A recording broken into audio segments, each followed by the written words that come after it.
Boa noite, boa noite. Boa noite, Teana. Boa noite, Anelins. Eu peguei a sua dúvida, viu, Anelins? Tiago, André, estão me escutando bem? Manda um joinha. Boa noite, boa noite. Gerson, Natália, Luciano, nosso convidado aí já está a postos. Já me mandou a... Boa noite, Natália, Ana Paula, Lina. E aí, chefe? Boa noite. E aí, meu cara, tudo Tudo bem? bem? Como é que tá? Prazer te ver. Prazer também, tá me escutando bem? Muito bem, perfeito. Como se estivesse aqui Ah, do que meu lado. legal, que legal. Eu tive um problema na última live, caiu a energia aqui do quarteirão no meio da live e deu aquele Mas desespero e acabei não salvando.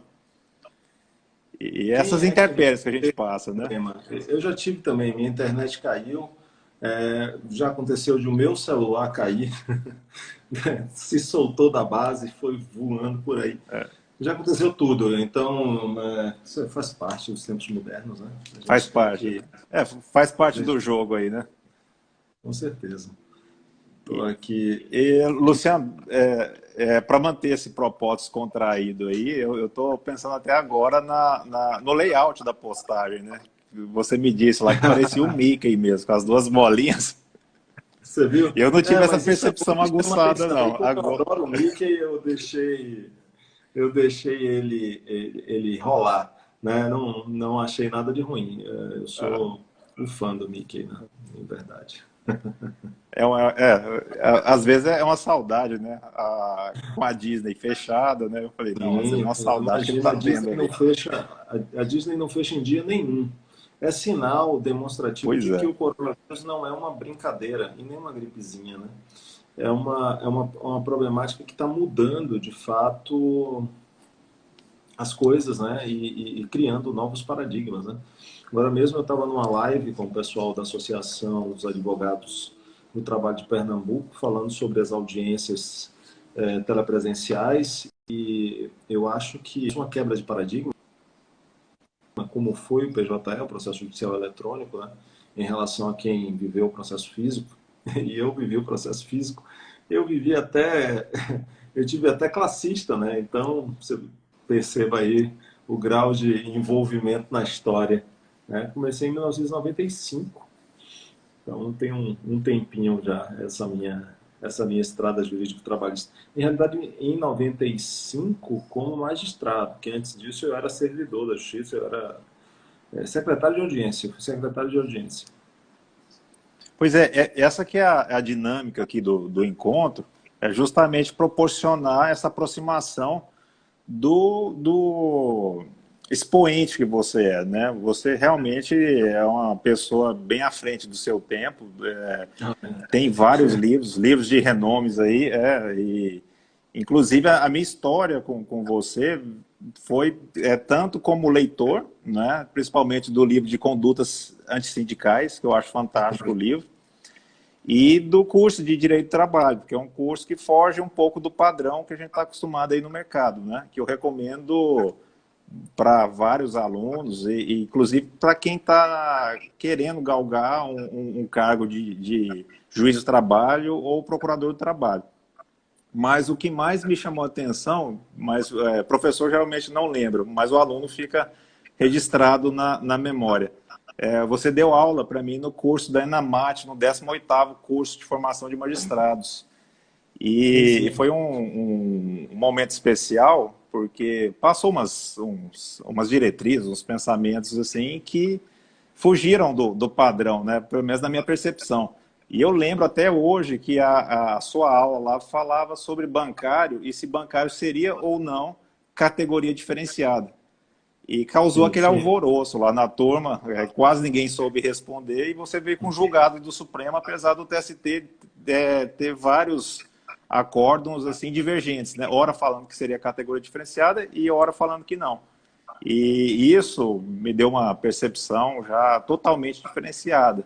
E te agradeço por isso também, porque a gente precisa mais de bons exemplos, né? E bons exemplos para inspirar a gente, tanto na judicatura quanto na parte da academia, né? Que é uma coisa difícil de lidar também e de conciliar com o trabalho, né?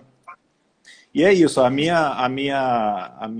meu contato com você foi esse, foi mais como aluno e principalmente leitor, né, que eu gosto muito de leitura especializada em direito do trabalho, e você é uma das pessoas que está bem à frente aqui a gente pode falar em nível nacional mesmo, né? E eu queria promover isso porque a gente está realmente passando por esse momento de pandemia, e várias lives discutindo a respeito de temas eminentemente jurídicos, né? É um excesso de informação até que dificulta da gente digerir, de entender mais ou menos, né? E de formular alguma proposição mais certeira naquele momento. Então, com esse excesso de avalanche, esse excesso de informação, surgiu a ideia até por parte da minha esposa de fazer uma proposta de aproximar essas pessoas que, de certa forma, me inspiram diversas outras pessoas, tanto alunos quanto militantes na área de justiça do trabalho, e, e promover uma apresentação que demonstre o lado humano dessa pessoa e como ela conseguiu se tornar o que é atualmente hoje, né? E a gente falou anteriormente, você falou que começou de fato como juiz de trabalho em 1995, era uma outra realidade, um outro tipo de concurso, de regulamentação. Mas para quem está nessa dúvida de qual carreira seguir, a gente está num período de retração, principalmente para concurso público, para servidor ou para juiz, e o pessoal fica na dúvida se deve seguir ou não essa área, por que seguir, né? E é isso, a minha intenção é essa, para aproximar você desse debate e também servir de inspiração para quem está aí na luta aí para esse ramo especializado que a gente tanto ama, né? Aí, para quem não te conhece, eu gostaria de pedir para você se apresentar e contar um pouco dessa história, como é que você começou, se foi estagiário, servidor X trabalho, se advogou, o pessoal tem essa dúvida se realmente advogou ou não, que me perguntaram numa caixa de diálogo, né? E você está com a palavra aí, meu amigo. Tá bom. Já aconteceu tanta coisa, sabe? Enfim, no que diz respeito ao meu contato com a Justiça do Trabalho, evidentemente que tudo começa nos estágios, né? Eu fui estagiário da Defensoria Pública do Estado da Bahia. Você veja, a Defensoria Pública do Estado, ou seja, ela não tem nada a ver, ou não teria nada a ver, com a Justiça Federal do Trabalho. Que a Justiça do Trabalho é uma justiça federal, mas que não tem federal no nome, isso causa uma certa confusão. Tem gente até que não acha nem que a gente é justiça. Nós tem o Ministério do Trabalho, uma confusão. Mas eu era estagiário da Defensoria Pública do Estado da Bahia, e lá eram atendidos as causas trabalhistas. E eu fiquei, foi uma bela de uma escola, porque eu fiquei 2 anos na defensoria, né? E o meu defensor-chefe, ele tinha um grupo de estagiários em que ele confiava bastante e ele atribuía para a gente, dividia as varas, não, as juntas de conciliação e julgamento entre os seus estagiários, que ele considerava que estavam mais aptos a fazer, e simplesmente, meu amigo, te digo, a gente fazia audiências sozinho, mesmo sendo estagiário. coisas próprias da Justiça do Trabalho, né? Então, assim, eu já estava acostumado com as juntas nas quais eu atuava, e eu sentava lá com uma parte como se advogado fosse, embora não fosse advogado, eu era estagiário da defensoria, mas tinha a presença frequente ali do meu defensor durante o turno, só que ele ficava que nem um louco, correndo por todas as varas e, tipo assim, não tinha nenhuma ilicitude nisso, porque ele estava presente, só que ele não estava... Simultaneamente, eram muitas ações. Era uma quantidade estupenda de ações. Imagine só a Defensoria Pública, que representa interesses, né, de pessoas mais humildes numa justiça de humildes. Era uma carga abissal de coisas para fazer. Então, a gente tinha audiência praticamente todos os dias, de segunda a sexta, e eram muitas por dia, que eu não sei te dizer quantas, e a gente sentava lá e fazia as peças e tudo mais, tomava um tempo meu que era como se eu fosse mesmo um advogado. Mas eu era estudante até então. E quando eu me formei no final de 1993. Em 1994, eu tinha feito ainda, enquanto estudante de Direito, um concurso na Justiça do Trabalho. Eu e Rodolfo Pamplona, que vocês conhecem, nós somos colegas de Tribunal Regional do Trabalho como servidores. E em 1994, mais ou menos, eu iniciei, depois que eu me formei, fazer alguns concursos, né? E como é que eu estudava para os concursos também é muito engraçado, porque eu era empregado não, servidor público. Eu tinha que cumprir horário. E mais que isso, eu era servidor público secretário de audiência. E secretário de audiência em um tempo que não tinha PJE. Secretário de audiência que fazia coisas que me absorviam muito, entre as quais pegar lá chegava um demandado com... Eu fui secretário de audiência na vara, Junta de Conciliação e Julgamento da época, de Santo Amaro da Purificação, que é a cidade onde nasceu Caetano Veloso, Maria Bethânia. E é uma cidade que tinha algumas indústrias grandes, e a Petrobras também, porque Santo Amaro tem jurisdição que se estendia ali para São Francisco do Conde, onde tem uma unidade da Petrobras. E, então, processos grandes, com muitos volumes, com muito papel, e eu tinha que não somente pegar as folhas de papel, encadernar, colocar dentro de umas espécies de uns classificadores, né, que não sei se vocês chegaram a conhecer, que eram os processos, ainda aparecem por aí, né, os processos de papel, né, numerar, folha por folha, colocar... Eu cheguei a pegar o final dessa fase, bem ao final. Foi em 2006 que eu entrei como servidor, ainda peguei um estágio ainda. Também, né? Então eu tinha que botar um infernal de um carimbinho redondo, assim, na pontinha do papel, onde você colocava os números, e ainda no fundo um carimbo colocado em branco e a nossa assinatura. Ou seja, era um trabalho horrível, terrível, né? É claro que quando eu era servidor, eu estava estudando para fazer o concurso e eu queria, evidentemente, ir para uma atividade que fosse mais efetivamente jurídica, porque para ser secretário de audiência eu era formado em Direito, mas não precisava ser. Então, surgiram alguns concursos na época. E eu resolvi me dedicar a estudar no tempo que eu tivesse, mas com as técnicas que na época eram propícias, né? E surgiram alguns concursos, e eu até felizmente passei nos concursos que eu fiz. E entre os concursos que eu passei, alguns na área penal, como Ministério Público, estadual delegado de polícia, na área do trabalho, auditor fiscal, tudo isso aconteceu mais ou menos ao mesmo tempo em juiz do trabalho. Eu estava lá e gostava de exercer a atividade de juiz do trabalho, vamos ser juiz do trabalho. Aí fui para o exercício da atividade como juiz do trabalho.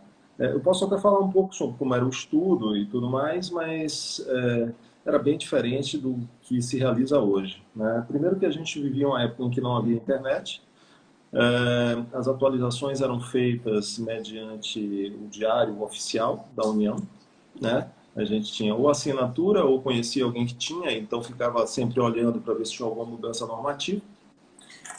Não era tão simples assim. Quando a gente conseguia a mudança normativa, pegava Existia na época hoje é o vade-mecum, né? Mas na época tinha um para cada conjunto normativo. Então, tinha a CLT da Saraivas, temos a CLT também da LTR, tínhamos cada um dos códigos, Código Civil, na época chamava-se Código Comercial, né? Hoje não tem mais a legislação empresarial. Cada uma das legislações, assim, encadernadas, e a gente chegava à legislação, a gente imprimia essa legislação, já tinha impressora naquela época, a gente imprimia e colava lá no consolidado, né? E era assim que se faziam as coisas, as questões eram um pouco mais dogmáticas e muito mais doutrinárias do que legais, as questões, as discussões, muita coisa jurisprudencial também. O TST já tinha uma produção bastante prolífica de súmulas, que na época eram chamados de enunciados. Então, nós, assim, as pessoas da minha época, era mais ou menos isso que a gente estudava, esse conjuntinho de lei, jurisprudência e doutrina de uma forma sistematizada, mas com uma visão que era isso que fazia diferença, uma visão crítica sobre os fenômenos, porque isso era importante para as provas discursivas e especialmente para a prova oral, né? A prova oral era sempre um desafio, né? Eu acho que o mais importante é você meio que ignorar quem está na tua prova oral. Na minha prova oral eu tinha a Alice Monteiro de Barros lá, com uma vontade incrível de pegar a gente pelo pé, mas graças a Deus deu tudo certo, eu tive uma aprovação honrosa Legal. dentro do meu concurso, né? Fui um dos primeiros colocados. Em realidade, depois dos títulos eu fiquei em segundo, porque eu era muito jovem na época que eu iniciei na magistratura, eu tinha 22 para 23 anos, né? Eu, mais ou menos, eu repito, o Rodolfo, que a gente tem uma história parecida, ele também tinha a mesma idade. O Rodolfo é até mais novo do que eu, há alguns dias, né? Eu sou de 10 de maio, ele é de 23 de junho. Então, passamos com a mesma idade e desenvolvemos as nossas atividades no mesmo tribunal. Aí, é E, claro, e, né? Sim. e vocês tinham um grupo de estudos, assim, você, Rodolfo Pamplona, vocês compartilhavam questões, alguma coisa nesse sentido, materiais? Eu e o Rodolfo somos muito amigos, né? Nós somos muito amigos, sempre fomos muito amigos. É, e talvez tenha sido uma das passagens que eu posso referir. Rodolfo, ele foi para São Paulo porque ele estava fazendo o mestrado, na época, na PUC, né, de São Paulo. E ele foi convidado, acho que por Valentim Carrion, para trabalhar em São Paulo. Ele foi para São Paulo, mas a gente continuava mantendo contato, conversa, e assim, cada um em seu espaço. Eu estava na Bahia, ele estava em São Paulo. Nesse período ele estava fazendo essa atividade acadêmica mais estrita, né? E eu aproveitei porque não era tão fácil aceder programas de pós-graduação em estrito senso, como hoje é até fácil, hoje tem muitos, né? E assim, ele fez mestrado e doutorado antes de eu fazer mestrado, né? Eu terminei o meu mestrado em 2002, né? E ele terminou o doutorado dele, acho que em 2000. É, então ele já tinha formado uma titulação bem antes de mim. Aí depois eu fiz o mestrado na UF, mas antes eu tinha feito uns cursos que eram, por exemplo, tinha um curso que eu gostava muito de fazer e que foi para mim um referencial. Agora, talvez vocês tenham notado em uma das minhas últimas postagens, eu fiz referência a Calmon de Passos. Calmon faria 100 anos se vivo estivesse. E o Calmon tinha um curso em Salvador que era um curso festejadíssimo, assim, era o curso, era mais importante para alguns do que fosse um mestrado ou um doutorado. E eu fiz esse curso, esse curso eu fiz logo em 96, 97. E foi ótimo, porque eu comecei, tomei um gosto especial pelo processo, né? Eu era professor de processo, aliás. Só comecei a ensinar direito material a partir do instante em que eu fui ser professor de uma universidade privada, mas as coisas mudaram, mas eu sempre fui professor de processo. e escrevia coisas relacionadas a processo. Aí depois eu fiz o mestrado na UFBA e depois teve umas outras histórias aí que eu estudei na Espanha e fiz o doutorado na Universidade de São Paulo. Aí, enfim, as coisas que eu escrevi foram antes ou posteriores ou concomitantes, enfim, em instantes diferentes, né? Então, é mais ou menos a lógica segundo a qual Deus dá 24 horas por dia para cada uma das pessoas. A diferença que existe entre as pessoas nesse princípio de igualdade é o que é que elas fazem durante as 24 horas. Sim. É mais ou menos isso que é a lógica vivida. Aproveitando a deixa aí, que você falou da sua vida acadêmica, tem uma pergunta aqui, da Anne Lins. Eu acho que ela tá online aí. De quem? Ela pergunta, Anne Lins. Sim. Ela perguntou como é que você conciliou esse lado acadêmico. Foi antes de ingressar na magistratura ou foi depois que você se tornou juiz? Não, toda a atividade acadêmica ela começou depois da magistratura. Antes da magistratura, eu era um Uhum. estudante e durante algum tempo um secretário de audiências e que era um estudante também para concurso, né? Agora, eu sempre fui muito organizado, determinado em relação aos objetivos e sempre acreditei muito naquilo que eu estava fazendo. E não sei, talvez seja uma coisa meio de cabeça, mas eu sempre olhava, até inclusive quando eu fui tirar minha carteira de motorista, as pessoas ficavam dizendo assim, mas é difícil o teste do Detran e etc e tal. Eu olhava uma outra pessoa dirigindo e digo, aquela pessoa que está dirigindo ali, por que aquela pessoa tem mais do que eu? Por que aquela pessoa é melhor do que eu? Ela está dirigindo, tem uma pessoa ali dirigindo o caminhão, por que eu não posso estar dirigindo o carro, eu não posso passar no teste? Da mesma forma, eu olhava os magistrados em relação a quem eu fazia aquelas audiências e dizia, puxa, mas ele é magistrado, ela também? Por que eu não poderia ser? Qual é a diferença que existe entre ele ou ela e eu? Eu não vejo nenhuma.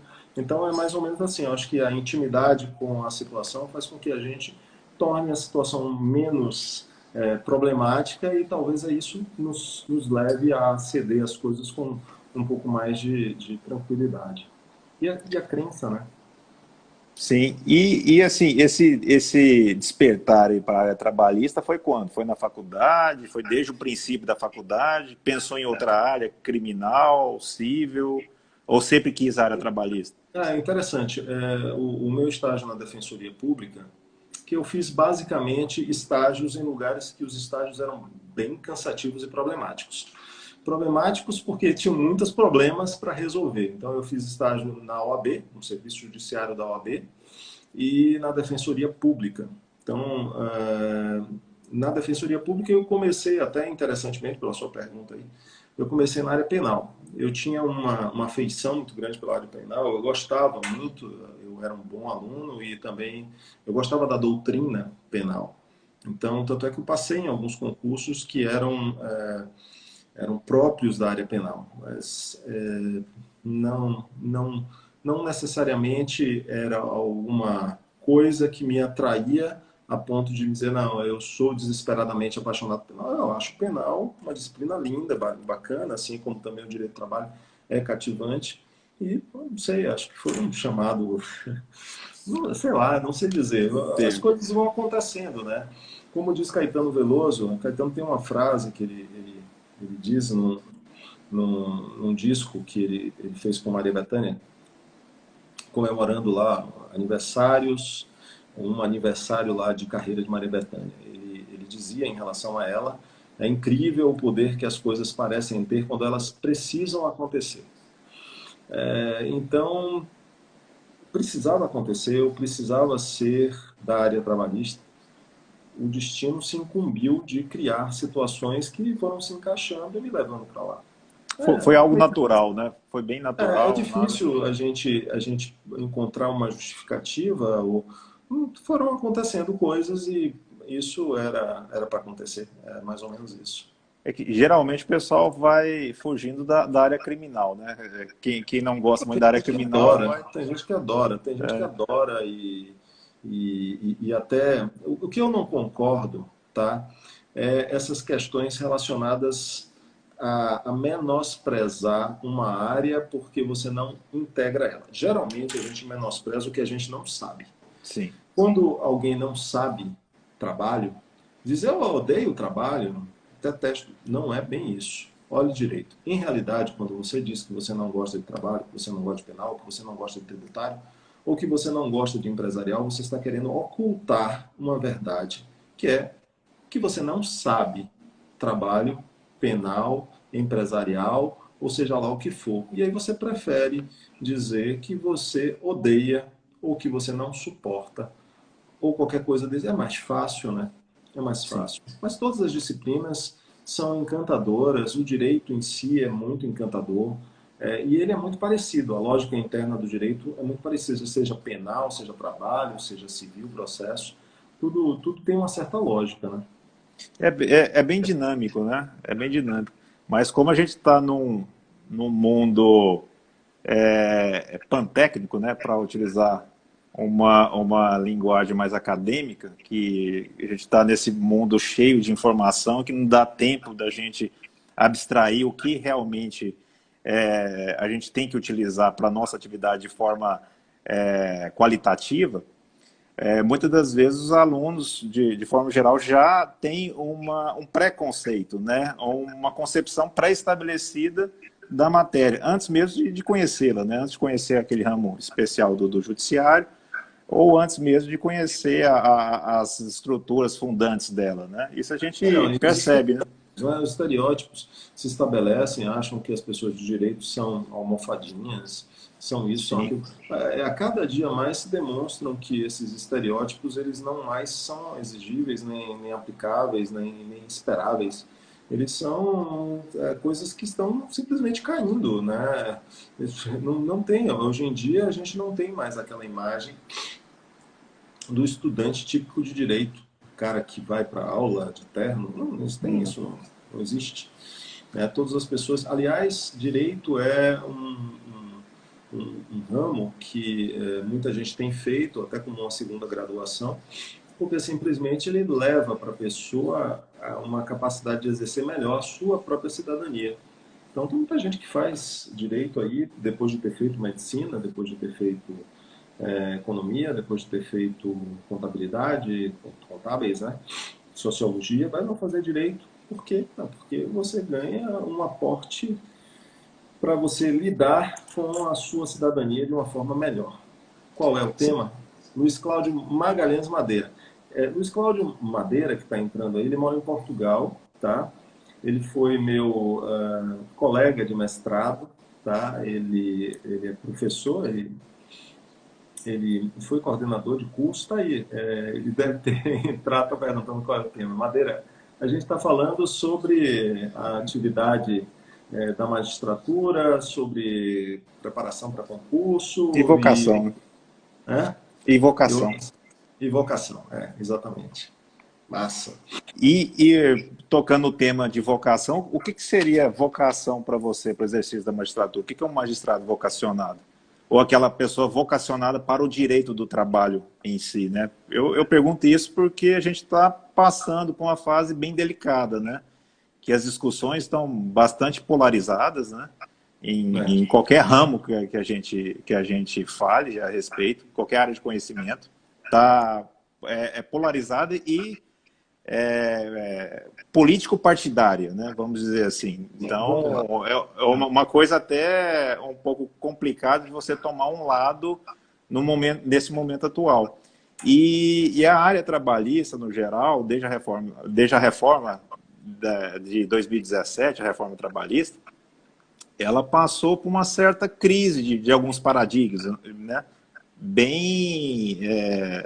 Modificaram várias estruturas caras do direito do trabalho e não deu tempo ainda de sedimentar um convencimento jurisprudencial a respeito dessas alterações, que são alterações substanciais, e teve muita migração de profissionais, principalmente de advogados. Você já deve ter sentido isso, né? Advogado trabalhista, aquele advogado que fazia um bico ali na área de direito de trabalho e viu uma certa dificuldade para lidar com aquela matéria e acabou desistindo. E agora, por conta dessa pandemia que ninguém esperava, a gente tem um certo protagonismo da área trabalhista, até porque a maioria das questões dizem respeito a esse embate de capital e trabalho. Tanto que as MPs, grande parte das MPs, tratam, direto ou indiretamente, do fator trabalho. E aí, o que você vê atualmente nesse cenário de direito de trabalho e o que, na sua visão, pode trazer uma vocação para essa área trabalhista, principalmente nesse momento delicado? Bom, vocação é chamado, né? Vocacionado é um indivíduo que seja chamado para realizar uma determinada atividade por si próprio, né? Interiormente. Então, essa história de vocação, ela está muito relacionada a pessoas que realizam atividades que sejam consideradas como especialmente difíceis, por exemplo. A gente vai para as atividades próprias do clero, né? Os padres. Me parece que isso efetivamente é uma vocação, porque você tem que ter uma conduta e um comportamento que sejam próprios daquilo a que você se dispôs. O sacerdócio, né? O sacerdócio. Tem algumas pessoas que até dizem que a magistratura é um sacerdócio. Nem se compara, né? Que a magistratura seria um sacerdócio. Eu acho que, em realidade, tem características próprias, né? Então, você ser chamado para uma determinada atividade, é necessário que essa atividade ela seja capaz de lhe exigir, de uma certa forma, que outros diriam assim, mas por que é que você resolveu sair dos seus cuidados e você tinha a opção de fazer diferente e veio para essa aqui? Aí você pode dizer, eu fiz por vocação, eu fui chamado a fazer isso. Chamado por minha consciência, chamado por minha vontade. As pessoas confundem vocação, eu acho, com oportunidade. Ou com, enfim, é uma coisa bacana, é uma atividade que eu estou desenvolvendo, não tem nada a ver com vocação, né? Tem muita gente que desenvolve a magistratura simplesmente porque passou no concurso, ponto final. Poderia estar sendo outro qualquer, poderia ser concurso do Ministério Público, poderia ser concurso. E seriam excelentes magistrados, seriam excelentes membros do Ministério Público, seriam excelentes procuradores, seriam excelentes, seja lá o que for. Isso não tem nada a ver com vocação. Vocação é um negócio muito mais delicado, é uma coisa que diz respeito ao envolvimento, sabe? Eu vejo de uma forma bem mais profunda a palavra vocação. Inclusive, eu acho que é meio charminho alguém dizendo, eu fiz magistratura porque eu era vocacionado para isso. Não sei, você fez porque você queria uma estabilidade, porque você queria um encaminhamento na sua atividade de vida, porque a magistratura, ela é um ofício que te impõe aí sim algum tipo de conduta e algum tipo de reserva que muitas vezes as pessoas não querem ter e que não deveriam estar ali. Por isso que alguns dizem, fulano não é vocacionado para a magistratura, porque ele não tem uma conduta que seja própria. Então, cada atividade tem as suas senhas, tem as suas exigências procedimentais, comportamentais, essenciais. Então, na magistratura, eu acho que é necessário que o indivíduo ele perceba a importância que ele tem, no sentido de garantir às pessoas que estejam sob a sua jurisdição um tratamento absolutamente imparcial.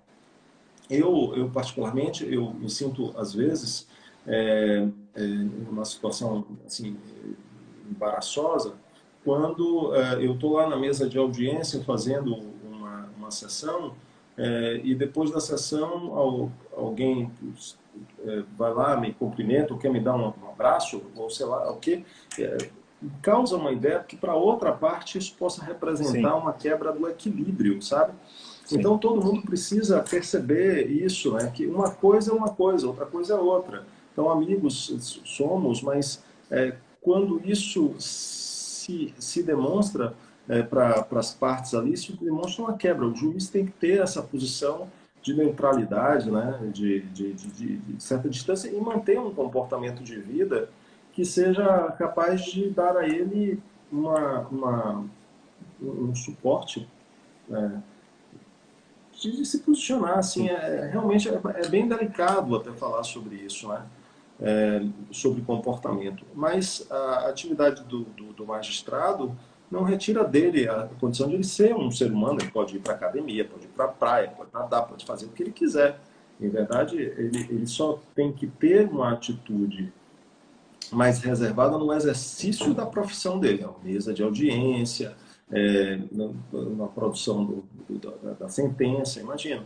Não tem como se fazer de forma diferente, senão o juiz está ali no seu solilóquio na hora que está fazendo, né? Consigo próprio, na hora que está fazendo a sua sentença, né? Não tem como. Senta aí você, porque eu vou fazer a sua sentença agora. Isso não existe. Né? É necessário o mínimo, né? Para que a pessoa possa ter uma atitude de magistrado. Então, trocando em miúdos, vocação é chamado, tá? Não acho que é necessário ser extremamente chamado pelas suas forças internas para você ser magistrado. Mas talvez seja para você ser padre, talvez seja para você ser um missionário que chega aí e vai andar lá no interior da África. Isso sim.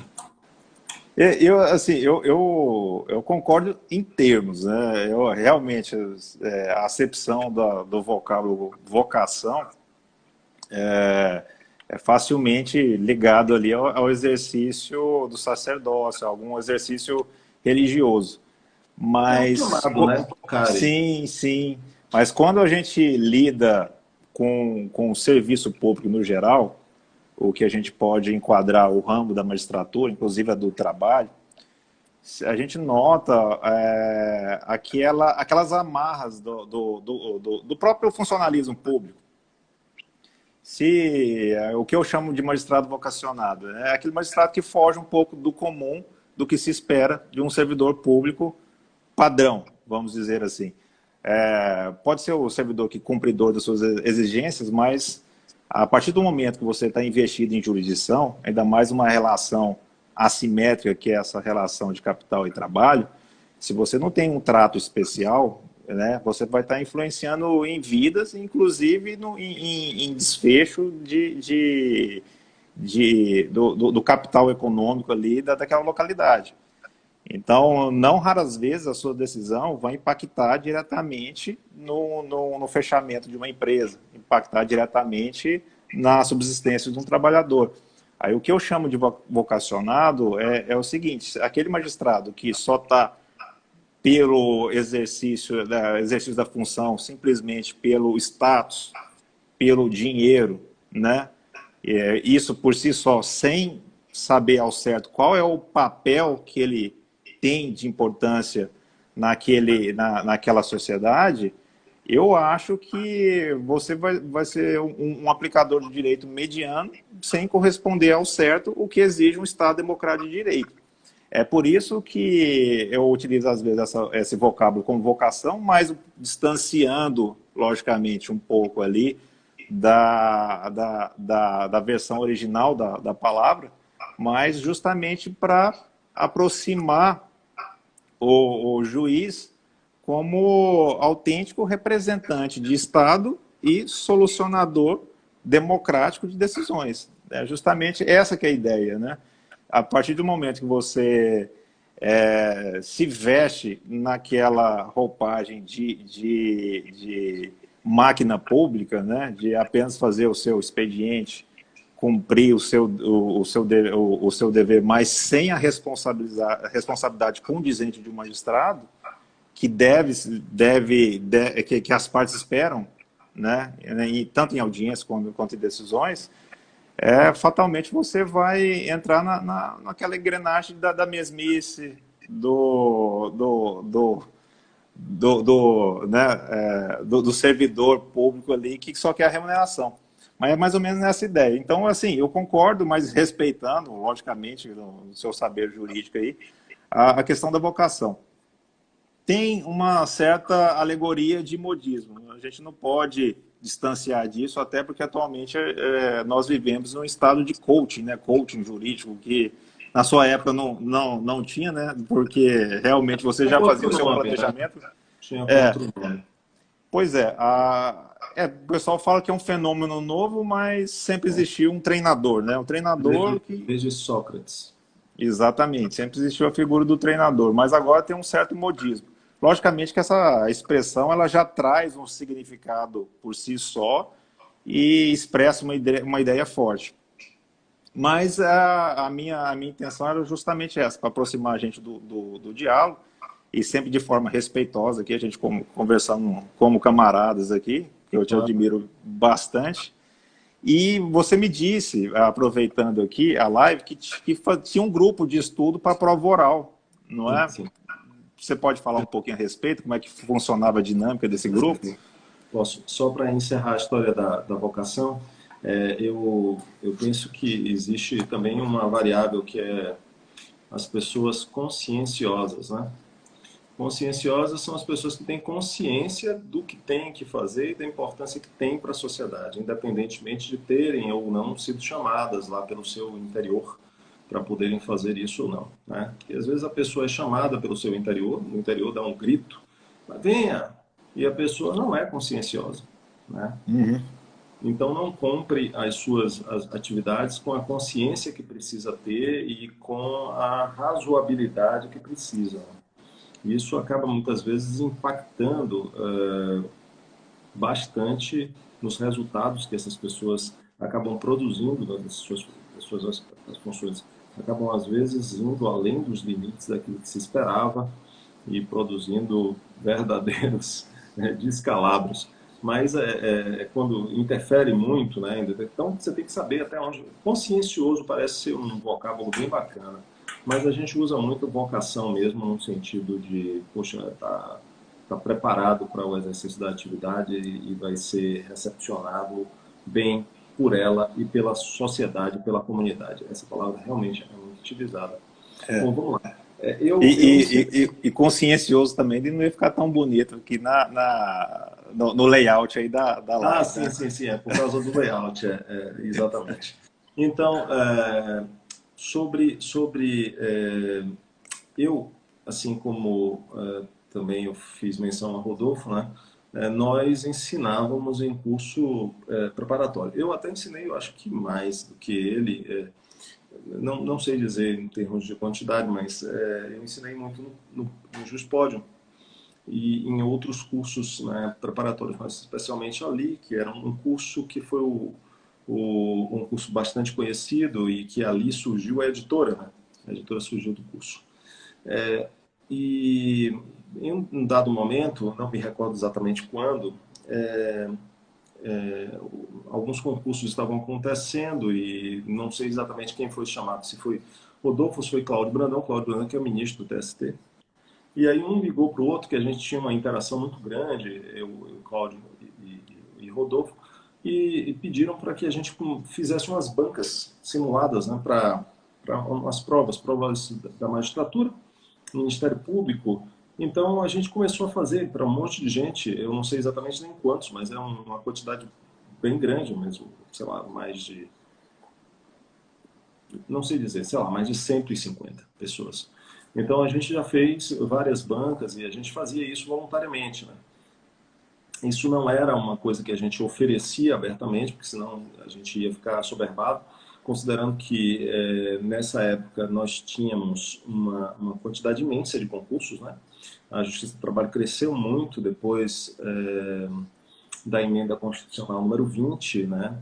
E depois da emenda constitucional número 45 também, ela cresceu bastante, ganhou novas varas, inclusive, né?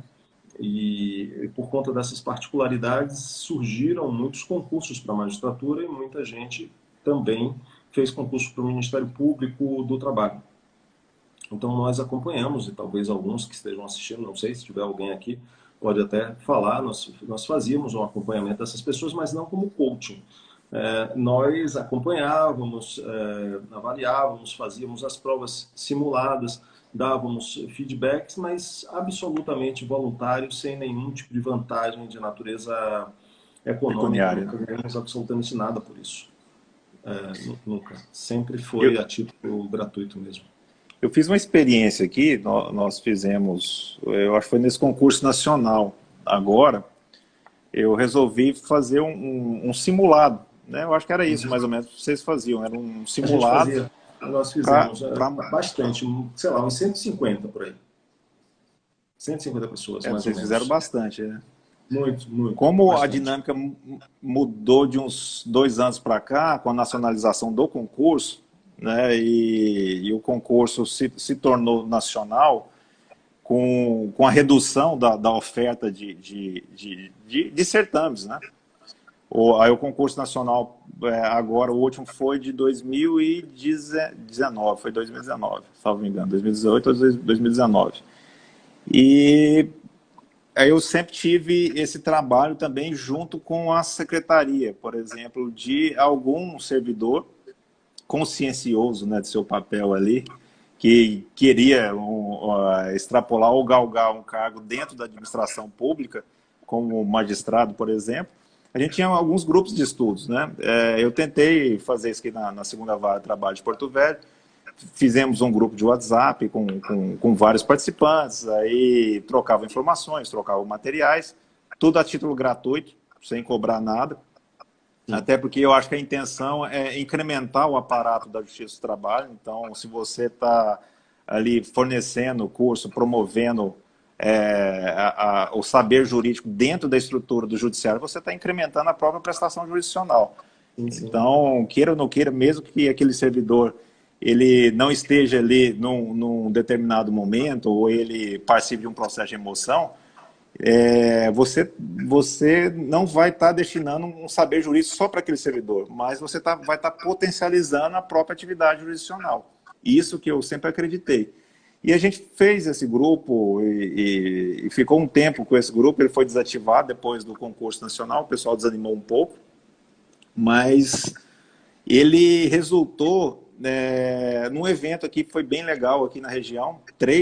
Dois servidores daqui, né, eles eram um oficial de justiça, um técnico judiciário, eles foram aprovados para a prova oral, e uma outra conhecida, que é a servidora do TRT-23, mas ela estava morando no Amapá, que é a Daniela.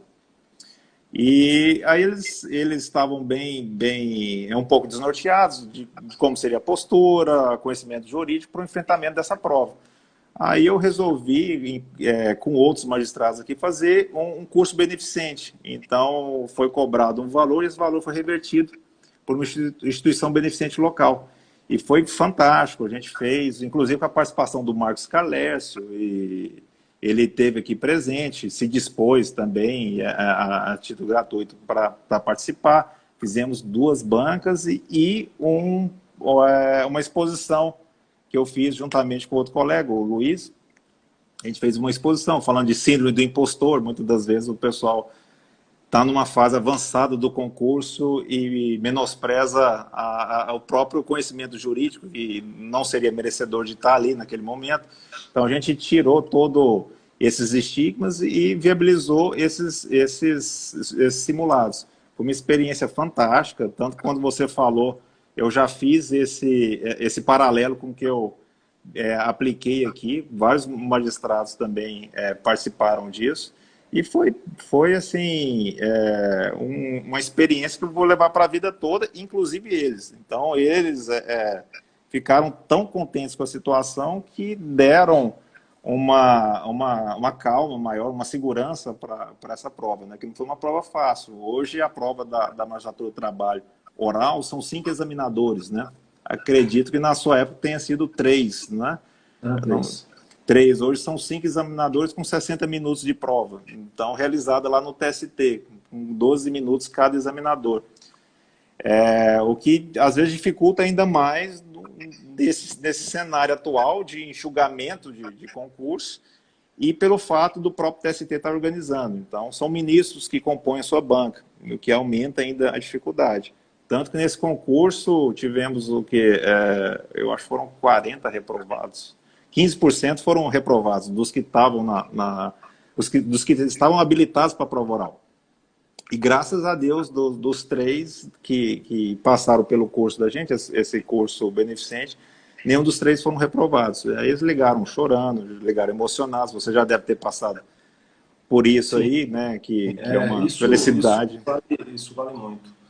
Inclusive, a amizade que eu tenho por todos é realmente muito gratificante encontrar, mas não foi um períodozinho, não, foi um períodozão, ou seja, foram Sim, alguns anos fazendo isso. Por isso que eu falei uma quantidade maior do que 100, porque não foi somente um concurso, foram vários concursos em carreiras de magistrado e membro do Ministério Público. Então foram vários. Eu não sei nem falar, porque o Rodolfo conta tudo, né? Ele deve saber exatamente o número, mas eu não sei. Eu sei que é mais que 100, aproximadamente 150 talvez, pessoas. Mas hoje, os estudos para fazer um concurso, né, e eu acho que esse é talvez um dos objetivos aqui da live, eles são bem diferentes, né? Hoje em dia você tem que saber não somente a doutrina, mas especialmente a jurisprudência e especialmente ainda por cima a jurisprudência do Supremo Tribunal Federal. Do Supremo Tribunal Federal do TST. Isso faz uma diferença muito grande, porque não basta apenas você conhecer o posicionamento normativo, mas é importante saber a extensão dele. sim. Então, não dá para se estudar sem considerar o conteúdo das posições do Supremo Tribunal Federal e dos tribunais superiores. É imprescindível para que você tenha sucesso nas suas provas.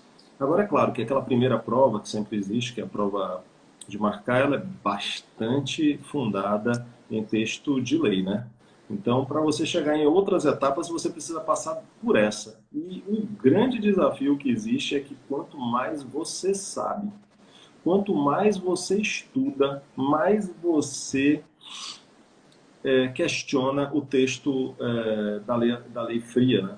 Então, as pessoas que muito sabem têm uma grande dificuldade de passar na primeira fase. Sim, sim. Porque a primeira fase é muito decoreba, é Memorização, né? muito Memorização. memorização. Então, pessoas que estão preparadas e muito preparadas para outras fases questionam muito o texto da lei e acham em qualquer pedaço da lei defeito. Então, acha que todas as alternativas estão erradas. Não, todas essas alternativas estão erradas.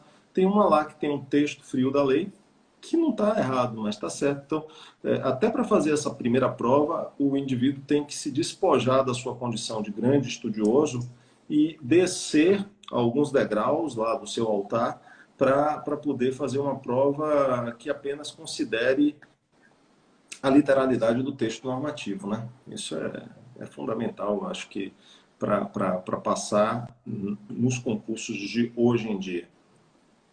Luciano, tá encaminhando aqui para o final. Uhum. Gostaria de agradecer aí mais uma vez a sua disponibilidade. Eu que agradeço, meu amigo.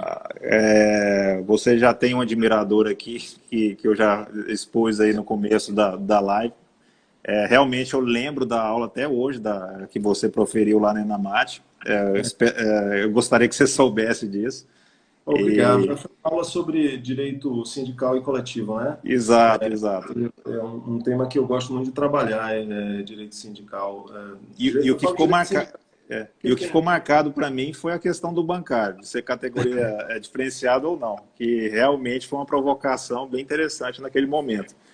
E para quem não conhece, o Luciano Martinez, ele tem um livro já com mais de 10 anos, né, pela editora Saraiva, um livro eu de até Direito aqui do para Trabalho, um mostrar. curso, né? Pode ficar à vontade aí. Hoje ele é dessa cor verde, tá? Ele tem aí, ele está na 11ª edição. Eu já estou até escrevendo a 12ª, porque o direito do trabalho muda toda hora. Em realidade, ele está atualizado, só que o que muda é o direito de emergência, né? Esse aí que a Sim. gente está vivendo com essas medidas provisórias atuais, que também vão ser mencionados em uma próxima edição. Esse aqui é um que eu falo só sobre a reforma da Previdência, tá? É um livro novo também. O Trabalho nos Tempos do Coronavírus é uma outra obra que ela é em e-book. E tem outras, né, que eu escrevi também, mas em realidade eu acho que a gente, sabe, a gente tem que estar escrevendo bastante o que a gente pensa, não somente em artigos, em livros, enfim, a gente tem que deixar essas impressões que aparecem na nossa cabeça escritas, porque a gente acaba colaborando com outras pessoas para desenvolverem aquilo que a gente inicialmente pensou. Né? Eu acho que é talvez aí sim, uma vocação. E o pessoal aí tá pedindo para sortear, viu? Aí você fica à vontade aí para anunciar no perfil. Gente, eu vou fazer um sorteio, mas em realidade um grande problema que eu tenho, não propriamente agora dessas obras, que é mandar pelos correios, né? Eu tenho que ir na agência, eu tenho evitado de ir nesses lugares assim, porque eu tenho crianças, né? Você também, né? Sim, tem 2 filhos, de 3 a 5 anos.